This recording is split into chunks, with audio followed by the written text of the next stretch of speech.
அனைவருக்கும் வணக்கம். மற்றொரு காணொளி வாயிலாக இணைந்திருக்கிறோம். இப்போ அதிகமான மக்களால் பேசுகின்ற ஒரு பொருளாக மாறி இருக்குது இந்த சாவகச்சேரி விவகாரம். கிட்டத்தட்ட 3 வாரங்களாக மக்கள் மத்தியில் பெரும் அதிர்வலைகளை ஏற்படுத்தி இருக்குது. இந்த சாவகச்சேரி பிரச்சனைக்கு ஒரு முடிவு வராதா, மக்களாகிய நாங்கள் ஒழுங்கான ஒரு வைத்தியத்தை அங்கே பெற முடியாதா என்று சொல்லி ஏங்கி தவிச்சு கொண்டிருக்கிறார்கள். அது மட்டும் இல்லாமல் டாக்டர் அர்ச்சனாவுக்கு என்ன நடந்தது என்று சொல்லி நாங்கள் பல்வேறுபட்ட காணொலிகளையும் போட்டு கொண்டிருக்கிறோம். அது வகையில் பார்த்தீங்கன்னு சொன்னால் சாவகச்சேரியில் பல்வேறுபட்ட ஊழல்கள் இடம்பெற்றிருக்கிறது. சாவகச்சேரிக்கு வழங்கப்பட்ட மில்லியன் கணக்கான ரூபாய்கள் எங்கே என்ற கேள்வியும் இப்போ ஏற்பட்டிருக்கிறது.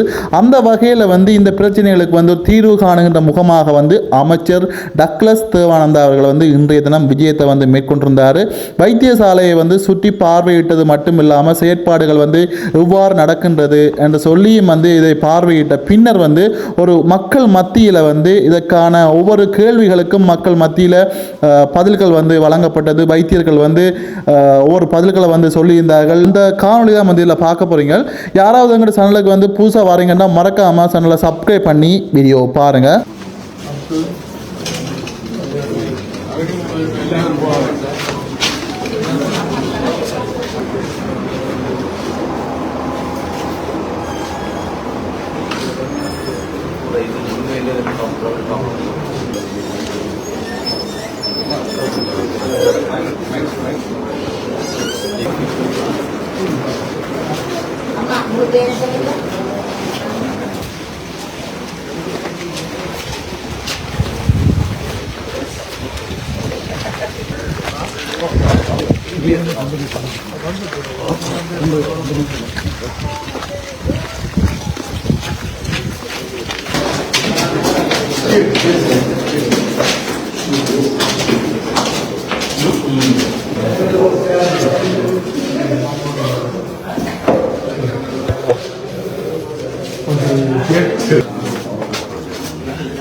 பரவாயில்ல தான் செய்யலாம். இன்னொரு பெட் அங்கே எடுத்துருக்கோம். அடுத்த ரூம் இதே மாதிரி லைட் இது இல்லை இன்னும்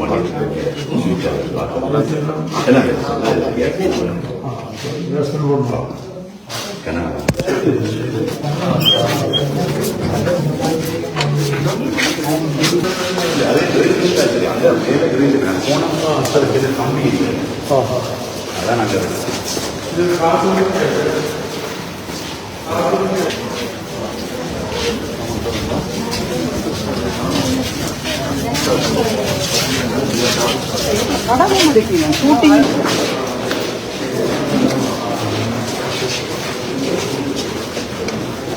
எல்லாருக்கும் வணக்கம். ஐபோவால் நாங்கள் ஒரு கலந்துரையாடல் ஒன்றுக்காக இங்கு ஒன்று கூடியிருக்கிறோம். கலந்துரையாடல் என்பது ஏற்கனவே இந்த ஆதார வைத்தியசாலையில் அதனுடைய நிர்வாகம், அதனுடைய அணுகுமுறைகளில் மக்களுக்கு ஏற்பட்டிருந்த அதிருப்தியினுடைய நம்பிக்கையினுடைய ஒரு வெளிப்பாடாக பல பிரச்சனைகள் நடந்து முடிஞ்சிருக்குது. இப்போ நாங்கள் இந்த பிரச்சனைகளை தீர்க்கிறதுக்காண்டி அதை ஆராய்ச்சி பார்த்து அதனுடைய சரிபடைகள் சாதக பாதகங்களை ஆராய்ச்சி பார்த்து இந்த பிரச்சனைகளை தீர்க்கிற நோக்கத்தோடு இங்க கூடியிருக்கிறோம். ஆனா உண்மையாக இந்த அளவுக்கு இந்த பிரச்சனை பாரதத்துக்கு விட்டிருக்க கூடாது. அது ஒன்று மருத்துவ நிர்வாகத்தினுடைய ஒரு பக்க குறைபாடுகள், மற்ற பக்கத்தில் இங்க இருக்கக்கூடிய மக்கள் பிரதிநிதிகளுடைய குறைபாடுகள். அதுல நான் ஒரு தார்மீக பொறுப்பெடுக்க விரும்புகிறேன். நான் கூடின கவனம் செலுத்த இல்லைன்றதுல நான் இதுல கூடின என்னுடைய கவலையா இல்லை என்னுடைய என்னுடைய தவறை நான் இதில் ஏற்றுக்கொள்ள வேண்டும் என்றால் நான் அதை என்னென்ன தெரியல வகையில் அது விடுபட்டு போயிட்டது. அதால மக்களுடைய ஒரு எழுச்சியில, மக்களுடைய அந்த அதிருப்தியில, மக்களுடைய குறைபாடு அதில் வழியில வந்திருக்கு. சரி, எல்லாம் நன்மைக்கு என்ற வகையில நாங்கள் இதை பார்க்கலாம்னு யோசிக்கிறேன். அப்ப இங்க நான் மாத்திரம் இல்லை, இங்க வேற பல மக்கள் பிரதிநிதிகள் அரசியல்வாதிகள் எல்லாம் இருக்கிறோம். நான் அவையில் மேல நான் இதை சொல்ல விரும்ப இல்லை. ஆனால் நான் ஒரு தார்மீக பொருட்படுத்திருக்கிற வகையில் இப்ப நாடாளுமன்ற உறுப்பினர் என்று சொன்னால் 6 மாசத்தோட 30 வருஷம் முடியுது. தொடர்ச்சியாக நாடாளுமன்றத்தில் இருந்த அதே நேரத்தில் இந்த மக்களுடைய அரசியல் உரிமை அபிவிருத்தி அன்றாட பிரச்சனைகளுக்கான தீர்வண்ட வகையில அதற்கான போராட்டங்கள் ஆரம்பத்தில் ஈடுபட்டது. தேசிய நீரோட்டத்தில் கலந்து கொண்டு இந்த பிரச்சனைகளை தீர்க்கிறதுக்கு முன்வந்திருக்கிற இந்த வகையில எனக்கும் மற்ற சக அரசியல்வாதிகளுக்கு பொறுப்பு இருக்கின்றது. அது ஒரு பக்கம் இருந்தாலும் நான் என்னத்தான் நான் இதில் சுய விமர்சனம் செய்து கொள்ள விரும்புகிறேன். அப்ப நாங்கள் இங்க கூடியிருக்கிறது இந்த பிரச்சனைகளை தீரா பிரச்சனையா வச்சிருக்கிறதுக்காக இல்ல, இந்த பிரச்சனைகளை தீர்ந்த வகையில் இந்த தென்மராட்சி பிரதேச மக்களுடைய இந்த மருத்துவ தேவையை பூர்த்தி செய்வது மற்றும் அவைகளுக்கு உரிய ஒரு நம்பிக்கையை கொடுக்கறதுதான் இந்த பிரதான நோக்கம். அந்த வகையில இது இந்த பிரச்சனைய அந்த மருத்துவ நிர்வாகத்தில் தீர்க்க முடியாமல், அரசியல் பிரதிநிதிகளால் தீர்க்க முடியாமல் மக்கள் அதை தங்கள கையில் எடுத்துக் கொண்டிருக்கணும். இந்த பிரச்சனையை தீர்க்க வேண்டும் என்று சொல்லி அப்ப அந்த வகையில நாங்கள் இங்க முன் வந்திருக்கிறோம். அப்ப இதுல எனக்கு மக்களுடைய சார்பில் பல கோரிக்கைகளை முன் வச்சிருக்கணும். அதில் ஒன்று என்னென்றால்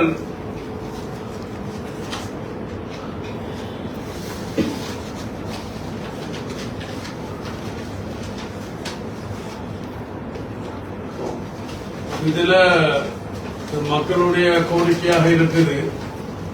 அப்ப இதை அதாவது மக்களுடைய வருகின்ற கருத்துக்கள் அல்ல இந்த மருத்துவ நிர்வாகிகளுடைய கருத்துக்களை மாத்திரம் நாங்கள் எடுத்துக்கொள்வோமே ஒழிய ஒருத்தர் மேல பழி சுமத்துவதாக அல்ல ஒருத்தர் மேல குறை சொல்வதாக இல்லாமல் இந்த கருத்துக்களை நாங்கள் உள்வாங்கி அவருடைய நியாயங்கள் நடைமுறை சாட்சியங்களை பார்த்து நாங்கள் இது பண்ணலாம் நினைக்கிறது. இதுல அத்தியட்சகர் கடமைக்கு வருவதற்கு முன்பே சாவகச்சேரி வைத்தியசாலையில் பதவியேற்பதை வடமாநில சுகாதார பணிப்பாளர் கர்த்தமையின் உள்நோக்கம் என்ன என்ற ஒரு கேள்வி ஒன்று சொல்லப்பட்டிருக்கு. தந்திருக்கிறோம்.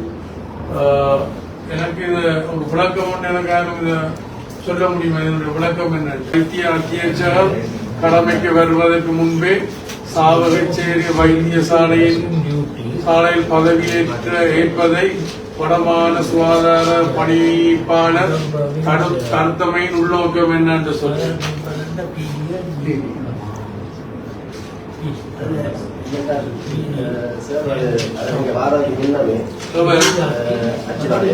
சரி. முன்னமே அவரை இங்க வேண்டாம் என்று சொல்லி அவருடைய பேரை டிஃபெக்ஸ் அழிச்சு தட்டதாகவும் தான் நீதி ஹியூமன் ரைட்ஸ்ல போய்தான் அதுக்குரிய தீர்வு எடுத்து திருப்ப இங்க வந்ததாக சொல்லியிருக்கேன். அப்ப இங்க இருந்து ஏன் அவரை முன்னமே தடுத்திருக்கிறான்? அதுக்கான காரணத்தை தான் என்ன காரணத்துக்காண்டி அவரை இங்க வரக்கூடாது தடுக்கிறான். இதுல இப்ப எங்களுக்கு அது ஒரு பக்கமான ஒரு கருத்துத்தான செய்தி தான் வந்திருக்கு. அதை நாங்கள் இப்போதைக்கு ஒத்தி வச்சு அடுத்தது இனிவரும் காலங்களில் சாவகச்சேரி வைத்தியசாலையில் பணிபுரியும் வைத்தியர்கள் அரப நேரத்தில் தனியார் வைத்தியசாலையில் கடமை புரிவதை தடுப்பதற்கான வேலை திட்டங்கள் உள்ளனவா?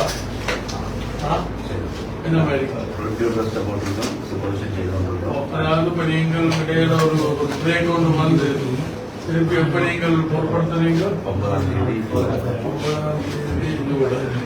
அன்றையிலிருந்து நீங்களாம் நீங்க ஒரு நீண்ட காலமாக சொல்லப்பட்ட அல்லது இருக்கப்பட்ட குறைபாடுகள் இருக்குதாங்க வைத்தியர்களுக்கு இருக்கிறேன். நேற்றைக்கு முந்த நாள் வெளியான அந்த செய்தி வந்தது. என்ன மணி திருநீல கண்டம் நான் வேறு விதமாக சமைச்சிட்டேன். அந்த மட்டத்தில் கணிச்சு 12 மணிக்கு வந்த வேலை பதிவுகள் எல்லாம் இருக்குது. இங்க வைத்தியம் செய்யறது ஒரு நேரம் பண்ணிக்கொண்டிருக்கிறோம். ஒன்று 4 மணி சொன்ன டைமோட சிசிடிவியில் பார்த்து 1 மணிக்கு கிட்ட தான் வந்திருக்கிறோம். அந்த டைமுக்கு 20 நிமிஷம் முதல்ல ஒரு பேஷண்ட் அட்மிட் பண்ணி ட்ரை பண்ணி இருக்கிறோம். அதே மாதிரி 1:30க்கு ஓர்டர் ஆன் இசிஜி எடுத்து அதுவும் பார்த்துருக்கோம். குறிப்பிட்ட டைமுக்குள்ள பார்த்த அடிப்படையில் செக்யூரிட்டி கார்டு அந்த விலை இல்லை. எங்களுக்கு இன்னுக்கு தான் அந்த பில்டிங்கினுடைய டோர் சாத்தியிருந்தது. வந்தவர்களும் டோரை தட்டவும் இல்லை, தட்டவும் இல்லை. அதால அவைக்கு மெசேஜ் நீங்கள் வந்து உள்ளுக்கு தான் டாக்டர் கொடுக்குறாங்க, ஏசி போட்டது. அதனால கிட்ட உள்ள அட்டெண்டன்ட் ஆன் டியூட்டி அட்டென்ட் பண்ணி தான் டாக்டர்கிட்ட கொண்டு போகணும். கடமையில இருந்து உறுதிப்படுத்திருக்கோம். டிபார்ட்மெண்ட் ஆக்ஷனுக்குரிய நடவடிக்கை எடுத்துக்கொண்டிருக்கிறோம். ஆனால் என்ன நடந்தாலும் உண்மை தெரியுங்கன்னா இது 20 மினிட்ஸ் தான். முதல் பேஷண்ட்டும் பார்த்துருக்கணும், 2 மணிக்கு வந்த பேஷண்ட்டும் பார்த்துருக்கணும். இந்த பேஷண்ட் வந்து திரும்பி போனது அதில் பதிவு செய்யணும். இதுல வந்து சிசிடிவி கேமரால பதிஞ்சிருக்கிறது. இங்க வந்து இங்க ஒரு செக்யூரிட்டி கார்டு அவருடைய கலந்துரையாடி நடத்துல அவையெல்லாம் அந்த பதிவெல்லாம் இருக்க மாட்டேன் நினைக்கிறேன். அவை சொல்லியிருக்க ஒரு இல்லையா ஒரு செக்யூரிட்டி கார்டே அவன் சந்திக்கல. அந்த வந்ததை சிசிடிவில பார்த்துனா வந்து அங்க அந்த பில்டிங் வந்துட்டு திருப்பி இதுல வந்து செக்யூரிட்டி கார்டு கொடுத்துட்டு போய் இந்த மாணவர் நடக்கிறது தவறுகளை உணர்ந்து திருத்தி கொள்வது அவசியம். நாங்கள் அதை நியாயப்படுத்துவதும் மூடி மறைக்கிறதும் கூடாது. என்னை பொறுத்த வகையில நான் ஒரு தவறு விட்டு உணர்ந்தால் அல்ல யாராவது என்ன உணர்த்தினால் நான் ஒரு காலம் நான் செஞ்ச முயலுக்கு 3 ஆறு என்று சொல்றதில்லை. அது என்னுடைய குணாம்சம், என்னுடைய கிடைக்கிறது. 23 டாக்டர்ஸ் இருக்கணும்னு சொல்லியிருக்கேன். பகல்ல எத்தனை டாக்டர்ஸுக்கு அவரேஜா டியூட்டி வேணும், இரவு எத்தனை டாக்டர்ஸுக்கு அவரேஜா டியூட்டி வேணும். நீங்க இந்த பிரச்சனையில ஓபிடியில டிக்கெட் எடுக்கிற இடத்துல 1-2 ஸ்டாஃப் ஆகும், கட்டாயம் 3 பேருக்கு இருக்கும். அதே நேரம் அந்த உள்ளுக்கு என்ட்ரன்ஸ் பண்ணிக்கிற ஏதோ ஒரு கேள்வி கேட்டு தான் செக்யூரிட்டி கார்டு நார்மலா உள்ளுக்கு அனுப்புறாரு. நம்ம அந்த சந்தர்ப்பத்தில் அதே மாதிரி இல்லையா ஐயா? அதே நேரம் அங்க ஓபிடியில வந்த இல்ல. அதே நேரம் அந்த ஒரு டாக்டர்ஸ் எத்தனை பேர் பகல்ல கட்டாயம் ஒரு ஷிஃப்ட்ல இருக்கணும், இரவுல எத்தனை ஷிஃப்ட்ல இருக்கணும் அப்படின்னா மெயின் ப்ராப்ளம் என்று சொல்லி சொன்னா இங்க அவரேஜா 4 டாக்டர்ஸ் தான் வேலை செய்யணும்னு சொல்லி பப்ளிக் மத்தியில ஸ்ப்ரெட் ஆகின வழியா இருந்தா அவ்வளவு சனம் வந்து முன்னுக்கு வந்து கூட்டினா அந்த ஒரு பிள்ளைய மட்டும் மெயினா யோசிக்குது. நல்ல நீங்க கேட்டது தெளிவுபடுத்தணும். எங்களுக்கு வந்து ஒரு யூனிட் 24 மணி நேரம் ரன் பண்ணணும். கட்டாயம் 3 டாக்டர்ஸ் அந்த யூனிட்ல ஃபங்க்ஷன் ஆகும். சரி, அப்ப 24 மணி நேரம் பிரிவு. எங்கள்கிட்ட வந்து இப்ப பாத்தீங்கன்னா மெடிசன்ல மேல் ஃபீமேல் கோட் இருக்கு, சர்ஜரியில மேல் ஃபீமேல் கோட் இருக்கு, பீடியாட்ரிக் கோட் இருக்கு, இன்டர்னல் கோட் இருக்கு, இயூ இருக்கு, ஓபிடி இருக்கு. ஒரு டைம் டியூட்டியில உங்களுக்கு பாத்தீங்கன்னா ஃபுல் அண்ட் ஃபுல் நாங்க ரன் பண்ணணும்னா ஆக குறைஞ்சது 8 பேர் பண்ணணும். இதை விட டிரான்ஸ்ஃபர் ஆம்புலன்ஸ் டிரான்ஸ்ஃபர் எமர்ஜென்சின்னு சொன்னா நாங்க செகண்ட் கவுண்டரோட வச்சு அவரை நாங்க டீச்சிங் ஹாஸ்பிட்டலுக்கு அனுப்புவோம். கட்டாயம் ஒரு 9 பேர் ஒரு டைம் டியூட்டியில நின்றாதான் ஓவலா ரன் பண்ணலாம். அப்ப நான் 23 சொன்னா நசி டாக்டர் மாதிரி இருக்கும். ஆனா உங்களுக்கு பாருங்க இந்த யூனிட்டை நாங்க 3ஆ பிரிச்சாலே 9 3 27 பேர் மினிமம் ஃபங்க்ஷன். ஆனா நாங்க ஷார்ட்கட் பண்ணி தான் வச்சிருக்கோம்.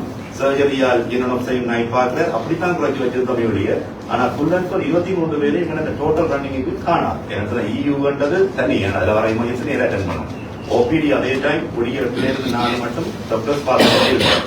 பெரும்பாலும் பப்ளிக் பார்க்கிற டாக்டர்ஸ் யாரா இருக்கணும்னா ஓபிடி இருக்கிற டாக்டர்ஸ். அப்ப நீங்க சொல்ற 3 டாக்டர்ஸ் வந்து 4 டாக்டர்ஸ் வந்து டியூட்டி இருந்தா தனி அந்த பில்டிங்ல உள்ள ஆக்கள் மட்டும் தான் கணக்கில சொல்லப்படும். ஆனா உண்மையா நடக்கிறது என்ன, இந்த ஓட்ல இருக்கிற டாக்டர்ஸ் நீங்க அங்கே அட்மிட் ஆனா மட்டும்தான் அவையே சந்திப்பீங்க. அப்ப அதுலதான் இந்த டோட்டல் ரன்னிங்ல பொதுமக்கள் சொல்ற நம்பர் ஆஃப் டாக்டர்ஸ் 4 3 டியூட்டி ஒன்ஸ்ல நீங்க மேக்சிமம் ரன் பண்ணணும்னா 7 பேரை தான் சந்திப்பீங்க ஒரு டைம்ல வந்த. அந்த 7 பேர்ல 3 பேர் அங்கால இருக்குன்னா மிச்சாக்கள் இந்த ஓட் ரன்னிங்ல இருக்கு. இதுதான் அந்த நம்பர்ஸ். நீங்க 23 பேர் இருக்கிறீங்களா இருந்தா 23 பேரும் டே அண்ட் நைட் கவர் பண்ணுவீங்க. ஒன் ஷாட்ல டியூட்டியில நிக்க போறது. பேஷண்ட் எனக்கு சில பேர் சொல்லி தான் இந்த பிரச்சனை தெரியும். கிட்டத்தட்ட வெயிட் பண்ண வைக்கணும். டாக்டர்ஸ் வேற ஒன்று மட்டும் சொல்லி டாக்டர்ஸ் வேற தம்பி வணக்கம். நீங்க டாக்டர்ஸ் இந்த நீங்கள் அந்த திருநீல அண்ணன் கடிச்சு கூட தாப்பனார என்ன நடந்துட்டு சொல்லுங்க என்ன நடந்தேன்றது.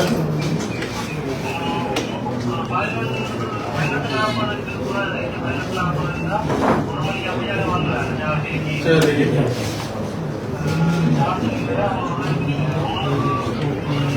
நீங்கள் முன் கேட்ல தான் வந்தீங்க. முன் கேட்ல வந்து செக்யூரிட்டி கார்டு இல்லையா?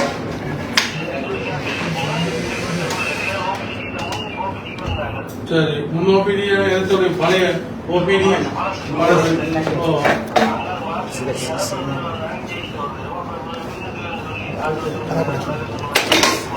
சரி.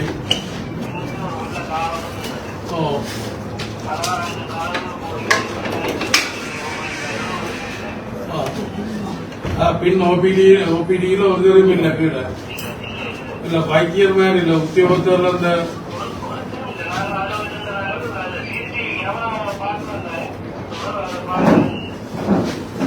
சரி. அப்ப இது வைத்தியருடைய தவறுன்றதை விட இங்க இருக்கக்கூடிய அந்த உத்தியோகத்தருடைய தவறு.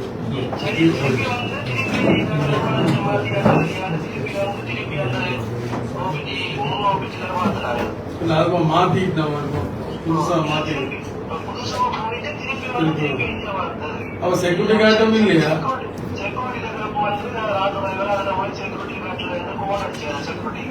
போன் அடிச்சது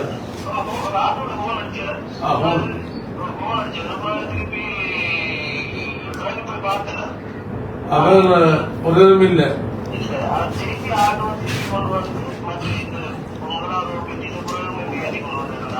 அவர் டிரைவர் எத்தனை லைசன்ஸ் எடுத்தவள ஆளு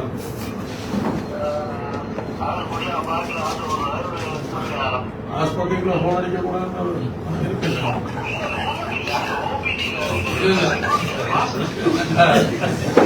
ஆஸ்பத்திரி நாங்கள் படிக்க ஆஸ்பத்திரி சுற்று வட்டாரத்துக்குள்ள போன் அடிக்க கூடாது சட்டம் சும்மா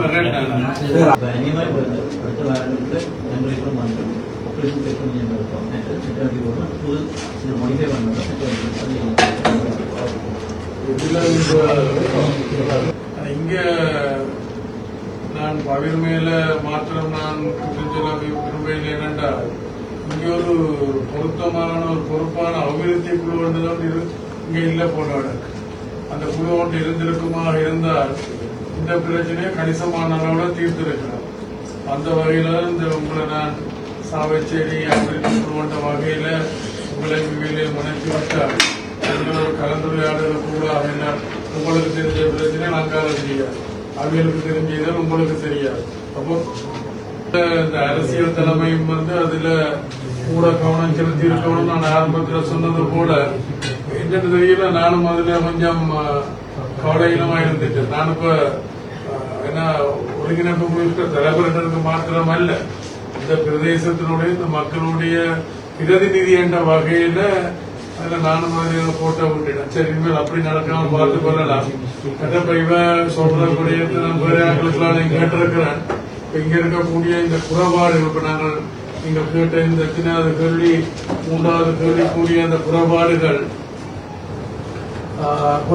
மக்களுக்கு தெரியுது. அப்ப இதுக்கெல்லாம் இந்த பற்றாக்குறை ஆடி பற்றாக்குறை எல்லாத்தையும் நீங்கள் எவ்வளவு நாள்ல அதை பூர்த்தி செய்வீங்க? உங்களுக்கு போதனா வைத்தியசாலை பல்கலைக்கழகம் முதல்வதாக சொல்லிடுறது.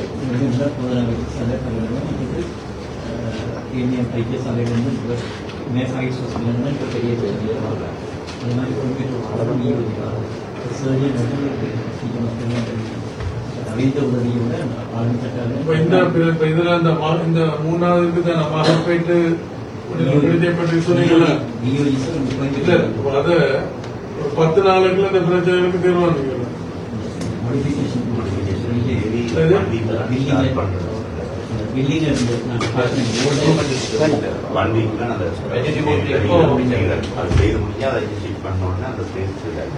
அது வரையில கூடிய புறப்பாடு ஆரணி பிரச்சனை இல்லை, ஆரணி பிரச்சனை இல்லை, ஆரணி பிரச்சனை இல்லை. மற்றது இது என்ன உங்களுடைய மின்சாரமும் பிரச்சனை இல்லை. நீங்கள் இங்கால பக்கம் பார்த்தீங்க பூர்ணத்துவம் போறோம். அது வேலையில இந்த பிரச்சனைகள் இல்லாத வகையில நீங்கள் செய்யலாம்.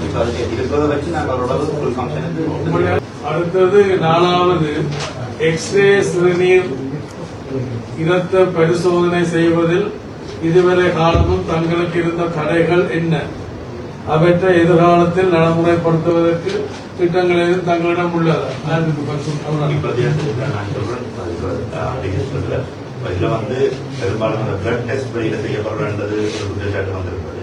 அதில் நான் பார்த்ததுல வந்து சில டெஸ்ட்கள் நாங்கள் எங்களோட இம்ப்ளிமெண்ட் செய்யலாம். சில டெஸ்ட்கள் வந்து மற்ற வைத்தியசாலைகளே சில வந்து அப்படிதான். உதாரணமாக எக்பிஎம்சி நாங்கள் இப்போ டயபெட்டிஸ் நீண்ட காலமான சிவப்பம்போட பார்த்தது எக்பிஎம்சி. அது வந்து எங்கள்கிட்ட டெஸ்ட் இல்லை. கட்டாயமாக வெளியில எங்கேயோட செய்யணும் அல்லது போதனா வைத்தியசாலைக்கு போவோம். அப்ப இதுல அப்படியான டிஎஸ்ஏ அது எங்கள்கிட்ட இல்லை. பொதுவாக பார்க்கணும்னா இந்த ரத்த பரிசோதனைக்கு வெளியில இருக்கப்படுறது சொல்லப்படுறது. அதுக்காக தான் நான் இப்ப சொல்லியிருந்தேன், பிளட் எடுக்கிற இடத்துலயே நாங்கள் என்னென்ன டெஸ்ட் செய்வோம்ன்றதை நாங்கள் டிஸ்பிளே பண்ணோம். போட்டோ எடுத்து நீங்க சொன்ன மாதிரி சிலருக்கு சரி, ஆனா எல்லாத்துக்கும் ஒரு கமிஷனுக்காண்டி தனியார் இதுக்கு அனுப்பப்படுறதால இனிமேல் அப்படி வராமல் நீங்க சொன்னது போல அதுல எழுதி விட்டுங்க, என்னென்னதான் நீங்க அதுக்கு செய்யலாம் என்றதை இது பண்ணினா அவங்களுக்கு தெரியும். ஏறியதும் செய்யறதுக்குரிய முன்முயற்சியை நாங்கள் எடுப்போம். செய்யக்கூடியதை ஓவர் நைட்ல செய்யாவிட்டாலும் நாங்கள் ஒரு திட்டத்தை போட்டேன். இந்த பகுதியில இந்த தென்மராட்சியில 1000 எவ்வளவு மக்கள் வைக்கணும்? குடும்பமும் மக்கள் 25,000 சரி. இங்க மாத்திரம் இல்லை, நான் வேறு மக்கள் வருகிறோம், உப்பாளையில இருந்து வருகிறோம், வேறு இடங்கள்ல இருந்து எல்லாம் வருகிறோம். இப்ப நாங்க ஒரு ஃபுல் பிளைட்ஸுக்கு அதை நோக்கி போறதுக்கு திட்டங்களையும் போட்டு நடைமுறைப்படுத்துறதுக்கான முயற்சி எடுப்போம்.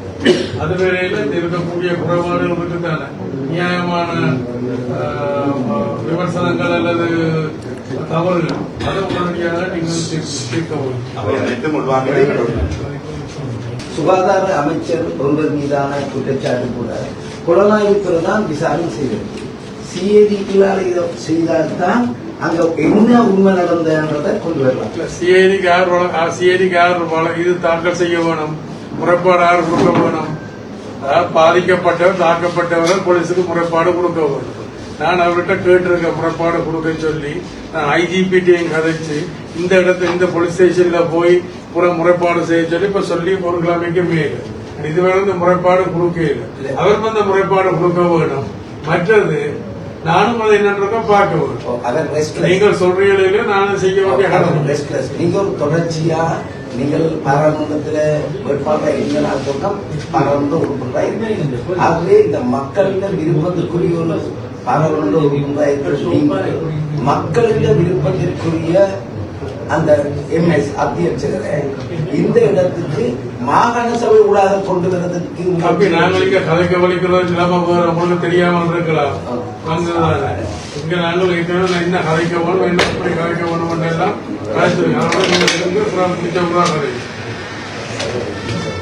உங்களோட வீடியோ பார்த்துனா வெளியாளாக்கள் ரெடியா இருக்கு.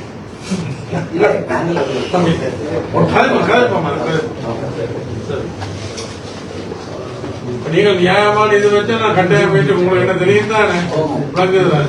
அவரோட நாங்கள் இந்த பிரச்சனை தீர்க்கிறதுக்கு அடுத்து நீங்க கூடி இருக்கிறோம். மற்ற அவரை கொண்டு வர்றதால அர்ச்சனா சம்பந்தமான நடவடிக்கை இன்னொரு தளத்துல நான் கலைக்க வேணும். நான் கொழும்புல அதை பற்றி கதை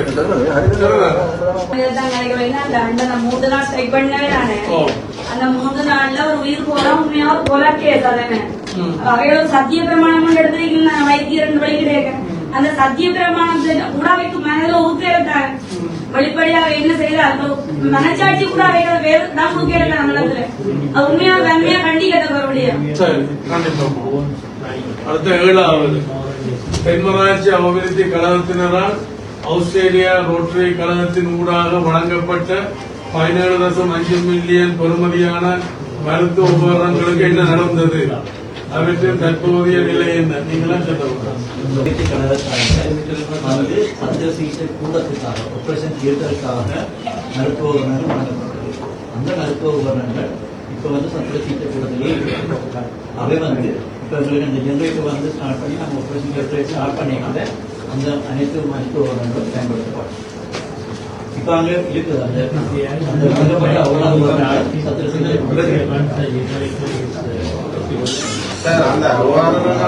பதிவேடுகள் போடப்படுது. பொருட்கள் இதுவரை இருக்கிறது உறுதிப்படுத்துறீங்க. அத அதுகளுக்குரிய ஆவணங்கள் பதிவுகள் இருந்தால் இனிவரும் காலங்களில் நாங்கள் செய்யணும். கூட்டம் முடிஞ்ச பிறகு இன்னொரு கூட்டம் ஒன்று இருக்குது. திருப்பி நீங்க கூடிய கதைக்கலாம் இவங்களோட. அப்ப அவையில் உங்களுக்கு நீங்களும் நேரு போய் பார்க்கலாம். இந்த கதைகள் இருக்குதானே, போத்தல் இருக்கு, மூடிய காணையில, மூடி இருக்கு, போத்தல காணையில கதைகள் எல்லாம் இருக்கு. அதனால நீங்க சொன்ன மாதிரி அந்த ஆவணங்கள் எல்லாம் எடுத்து உங்களுக்கு அந்த அதிகாரம் இருக்கு. ஆனால் வைத்தியர்களுக்கு அதிகாரம் இருக்குது, அபிவிருத்தி குழுவுக்கு அபிவிருத்தி அதிகாரம் இருக்கின்றது. ஒவ்வொன்றுக்கும் ஒவ்வொரு வரையறையும் நாங்கள் வச்சுக்கொள்வோம். எங்களை வரையறையை தாண்டாத வகையில நாங்கள் அதை அணுகுவோம். வைத்திய தரப்புல இருக்கலாம் அல்லது அபிவிருத்தி குழுவினுடைய தரப்புல இருக்கலாம். அந்த வரையறைக்கு நாங்கள் அதை முடிவுக்கு நாங்கள் போகலாம்.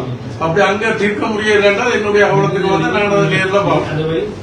ஏனைங் ரோட்ல உள்ள ஒரு பழக்கிஞ்சாலோட ஒரு ஜப்னாக்கு உள்ள பிரதான ஹாஸ்பிட்டல் தென்மராட்சியில உள்ள முழு மக்களையும் கவர் பண்ற ஒரு ஹாஸ்பிட்டலாக இயங்குது. என்னை பொறுத்த வரைக்கும் இப்படியான இந்த அரசினர் வைத்தியசாலையாக யுத்த காலத்தில் இருக்க கூட முன்னாடி அங்கால சுற்று வட்டார தென்மராட்சி தவிர்ந்த சுற்று வட்டாரத்திலிருந்து இங்க வந்து குழந்தை பிறந்து போய்தான் போய்க்கிறான். இப்ப கூடுதலா 2016 இருந்து இங்க குழந்தை பிறப்பின் வீதம் 300 இருந்து படிப்படியா குறைஞ்சு இப்ப 2023-24 ஹிஸ்டரி எடுத்து பார்த்தா தெரியும். சரியா குறைஞ்சுதான் போயிட்டு 23 இன்னொரு சின்ன விஷயம் என்றாலும் அது மகத்துவரா இருந்தாலும் சரி, உங்களை ஒரு சின்ன காயங்களோடயோ இல்லாட்டி ஒரு கை சின்ன ஒரு எலும்பு விழாக்களோ ஏதோ ஒரு பிரச்சனையோட வந்தா கூட உடனே ட்ரான்ஸ்பர் பண்ணினோம். இப்ப இதால செலவுகள் இப்போ ஒரு காசு இருக்கிறவனும் இருப்பான், காசு இல்லாதவனும் இருப்பான். அப்ப இங்க இருந்து ஜப்னாக்கு ட்ரான்ஸ்பர் பண்ணிக்கல அவனுடைய கோர்ஸ் ஆஃப் அந்த மெடிசன் அது பயங்கர வேளாள தாங்கிக் கொள்ள முடியாத அளவுக்கு கடன் வாங்கி கூட சிறப்படிச்சு தாங்கள் அழுது எப்படி சொன்ன ஆக்களும் உங்கள்கிட்ட இருக்கணும். அப்படி இப்ப இதை குறைத்துக் கொள்றதுக்கான நடவடிக்கைகள் உண்மையை என்ன பொறுத்தவரைக்கும் எடுத்தால் மக்களோட வாழ்வாதாரத்தை நாங்கள் யோசிக்கத்தான் வேணும். ஒரு மருந்து விலையில நாங்கள் புரிஞ்சு எடுக்கக்கூடாது. இந்த செலவு நேரத்துக்கு மேலதிகமா இருக்கிற